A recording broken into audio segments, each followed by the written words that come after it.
84.2, word solutions, question 1. 10%, you don't really need much working out. To find 10%, we know we're going to divide by 10, and that's just going to give me £18. For 40%, I'm going to work out 10%, which would be £90, and then I'm going to times that by 4 to get to the 40%. So that's times by 4. This is going to be times by 4, which was going to give me £360. Question 3. Got some factorizing. We're looking at highest common factor here of 42 and 18. Well, I could think about 18, it doesn't go into 42. I could think about 9, that also doesn't, but 6 does. So I'm going to take 6 outside the bracket. 6 times 7 is 42, but I need that x. And then 6 times by 3 is 18.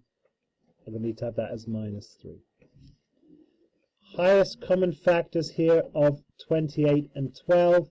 I'm thinking about 12 doesn't go into both. 6 doesn't go into both. 4 does. So I'm going to use 4. 4 times 7 is 28. And 4 times by 3 is 12. So minus 3x.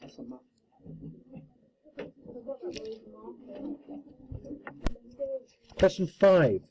Solving equations. I'm going to take away 5 from both sides. If this is 13x plus 5, to undo that, my first move is to take away 5 from both sides. I need to see working out for this, guys.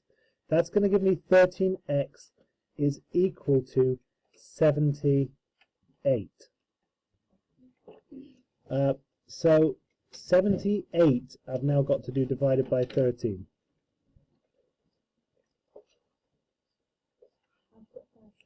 So 78, it's 13x plus 5, so I'm going to take away 5 from both sides. The x amount stays the same, I've just got rid of the 5. Now, it's not one of your times tables that you know, but if I do 78 divided by 13, if you just count up the number of 13s, it's actually going to be 6 exactly that goes into it. So it's x equals 6. So if you wanted to just list, 13, 26, 39 and go like that in order to be able to make it work, then you could do. Right, question 6.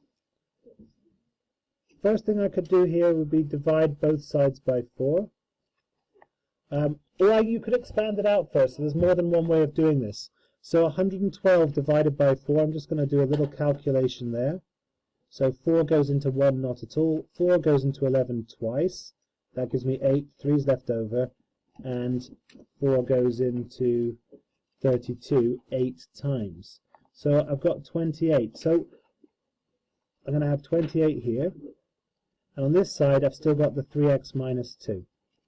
So if I add 2 to both sides, to undo that minus 2, I've now got 3x equals 30, and then if I divide both sides by 3, I get x equals 10. Express 24 as a product of prime factors. It's a factor tree I need. 24, I might go for 12 and 2. 2 is a prime number. 6 and 2. And then 3 and 2. So I've got 2 times 2 times 2 times 3. And that is correct, but I can also write that as 2 cubed times 3.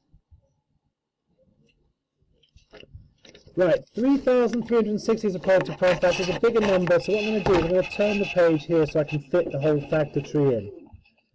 3, 3, 6, 0. We're going to take out the 10 to start with. So 10, which is going to be 5 times 2. And over here I've got 336. So 336, I can halve that. So half of that would be 163. And I've got times by 2. Now, 163, I'm trying to think about what numbers might go into 163. I can see that 2 doesn't. I can see that therefore all even numbers don't. It's not 163, is it? It's 168. So that's going to give me then 84 and 2. 84 I can split into 42 and 2. 42 I can split into 7 times by 6. And 6 I can split into 3 times 2. So we got 1, 2, 3, 4, 5 2's. 2 to the power 5 times by 1, 3 times by 1, 2, 3, 4. I've got all my 2's, 5 2's, 1, 3, 1, 5, and 1, 7. That is, if you manage that, you've done fantastically well. I'm just going to put question 9. Finding the median of these. First job is to put them in order. So I need the lowest one there, which is 0.7. I'm just going to cross that out. Next lowest one here is 0.9. Have to put it in order first. Next lowest one is 1. Then it goes 1.6. Then it goes 2.3. And then 2.5. Now, if it's an even amount of numbers, your median is halfway between these two in the middle here. So it's going to be halfway between 1 and 1.6, which would be 1.3. Okay, question 10. The mean is going to be the total divided by how many numbers there are. In this case, there are 5 numbers. So I've got 95 divided by 5, which is going to give you 19.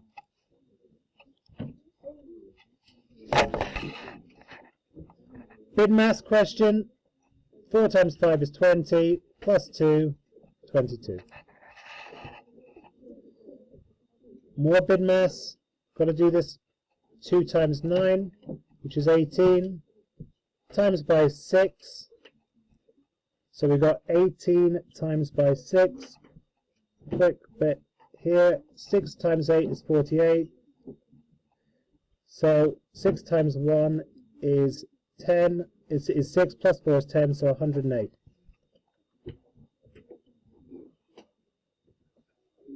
Next one. Right, 18 divided by 0.2 is the same as 180 divided by 2, just using equivalent fractions. 18 divided by 0.2, if I times the bottom and the top by the same thing, my fraction stays equivalent, so my answer is 90. Same idea here. 17 divided by 0.5 would be the same as 170 divided by 5. Right, 5 goes into 170, 5 goes into 17 3 times, 2's left over, goes into 24 times 34. Question 15. Make x the subject of this, so if I add a to both sides, then I make x the subject. It means on its own on one side, so I get y plus a equals x. And with this one, x is being divided by a, so to undo that, I'm going to multiply both sides by a, which gives me ya equals x, y times a, which I can just write as ya. Question 17. Express 65% as a fraction in its lowest form. That's 65 out of 100, which means I can divide both the top and the bottom by 5. And that's going to give you 13 out of 20. Can't simplify it further than that. 7 out of 10 is the same as 70 out of 100, which is 70%. Where does the line y equals 4x minus 11 cross the y-axis? That's your y-intercept, minus 11. That's your y-intercept, minus 6.